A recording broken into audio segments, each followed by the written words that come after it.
Hi, you know it's our month to shine. And I'm really excited about shining because it really brings out who you really are and the things you really want to do that have been maybe even hidden from you. And I like to call this person who has these things for you to do called your mighty fine self. All of us have a mighty fine self inside. And just due to all the things that have been happening this past year and a half or so, a lot of our mighty fine selves have gotten buried.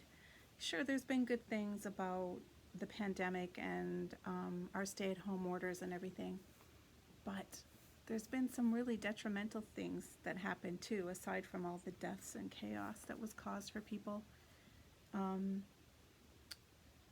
We did have more time to spend with our families, and that was nice, but that is also not nice because it's really hard to find our mighty fine selves when we don't have any time to ourselves. So some of us like to think quite a bit. And if you do like to think, here's a great thing to think about. The way you perceive or think about yourself, let's say in the area of creativity, what you think about yourself in that arena is what you'll act out or how you'll act. So one of the ways of getting in touch with your mighty fine self is to tell yourself, I can do this, I am creative, and I can move forward into this world that I want to inhabit. I think that most of us are attracted to the welcome mat because we want to do more and we're excited about the possibilities of what we have lurking inside to come out. We admire other artists and we want to emulate them. And this is how we emulate them. We have to think about what our mighty fine self would do. So here's a question. What would your mighty fine self do to shine? What exactly would she do? So what would they ask for? What kind of choices would they make? What would they avoid? Now that's a very, very good thing to think about. Do you have something right now in your life that you are doing and you don't want to do? You can just say no. I don't want to do that right now. What would they run towards? This is equally important. What are the things that you really want? For some of us, as I mentioned before, having time alone without a lot of things that you have to run to and from, back and forth, that's what happens to me. And I lose ground and I lose some impetus, and I'll have a fair amount of interruptions too. I do not find that interruptions are conducive to my good work because I need to have a thought train that allows a thought connected to another thought that connects to another thought that pulls into a station, gathers other cars, goes off in a new direction, and I can't make a train. I can't make a train of thought because of my interruptions sometimes. So sometimes we define ourselves by the negative, like what don't we want? And then that allows us to act. And sometimes we can act from the positive where we say, I really want this. And the next thing to do is start to take steps to get that. So the decisions you make right now are going to affect what happens to you in an hour, in a day, and next week. So you want to think about if the things that you're making decisions about, are they going to support what your mighty fine self wants in the future? Because we don't have a past. This mighty fine self is a combination of you and your instinct and desires. And in order to court her or to date her or to work with her, you need to give her some of the things that she really needs. And you need to find out what those are. And that's partially you and partially things you don't even understand yet. But you'll just say, oh, I just so don't like it when the TV's on in the evening, for instance, right? That's not a problem I have, but it could be a problem you have. And I want you to think about, what if for a month or a day or a week or even an hour, just 1 hour, you put your mighty fine self in the driver's seat? Oh, the places you will go if you can do that. And the things that you'll find out about yourself. And then once you find out more things about yourself, you're going to bring more of who you are to your work. And that is key, I think. when you enact this, there'll be resistance, of course, if you suddenly tell people, because you're enslaved by making dinner, for instance, I don't want to make dinner 2 nights a week. There's going to be some surprised faces, right? And even though you're probably living with other adults, and even if you're not, even a 6-year-old can fix themselves a nutritious meal. You don't have to worry about that. But what's really hard is when we have to put others behind and put ourselves ahead. And we are not conditioned to do that.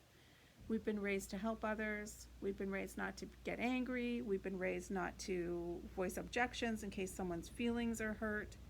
And when we do all of those things, we go right down to the bottom of the heap.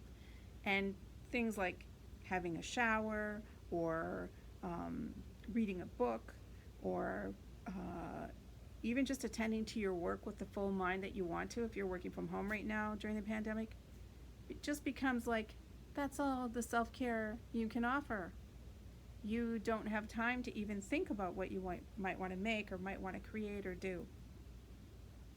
So I like to call that, the things that we do for others obligato. And sometimes, I think it's great that we do things for other people, and I'm not saying that we shouldn't. And I really feel it's an important part of being part of the human race.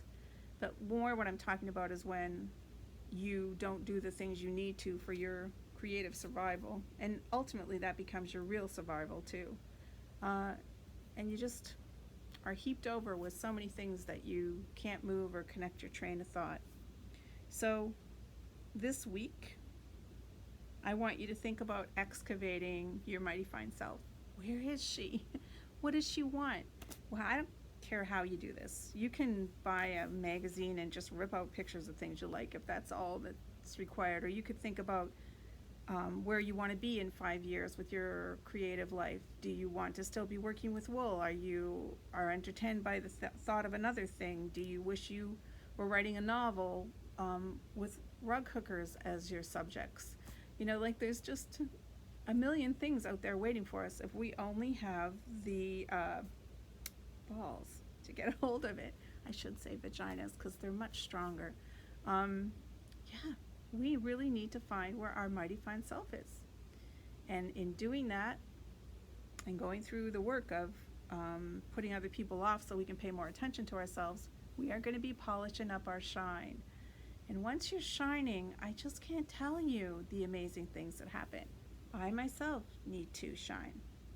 And I've been doing lots of things to help that. I meditate every day. I go for a walk every day, not a little one, a really big one. I try to eat properly. I try to make sure that I am keeping company with people who are enriching to me and not taking away from me. Oh, and in this time of COVID, even that can be difficult. Yeah, so I want you to think about it, and I'm going to think about it too, and we will see what we can do. So there's one thing that's really sweet that one of my children used to say to us, and she wasn't meaning it to be sweet, but she would say, go away, I like you. And she was trying to tell us she didn't like us anymore and she wanted us to go away. But just to be able to say that to someone who you're in close quarters with, like, can you just go somewhere else? I'm glad to have my studio because there's somewhere else I can go if I need to do that, and I need to do that frequently. But just have some place that is yours alone, and no one can come unless you invite them in. It's important that we have a place. Virginia Woolf has a good quote about that. I think every woman deserves a place of her own. I believe that's what it is. And I agree with that. And it doesn't matter if it's a little sketchbook or if it's something more entailed. It is time this week to unearth and figure out what our mighty fine self wants. And I look forward to seeing what you have to say about that. She's an important person to be brought out into the light. So this is my heart to heart this week to you. And I hope that we really have some good excavations going on, because this whole pandemic has put many layers on us when we were already overburdened. We're in the sandwich generation, so there's a lot. So good luck with your polishing and your shining this week. I can't wait to see your light. I'll talk to you soon.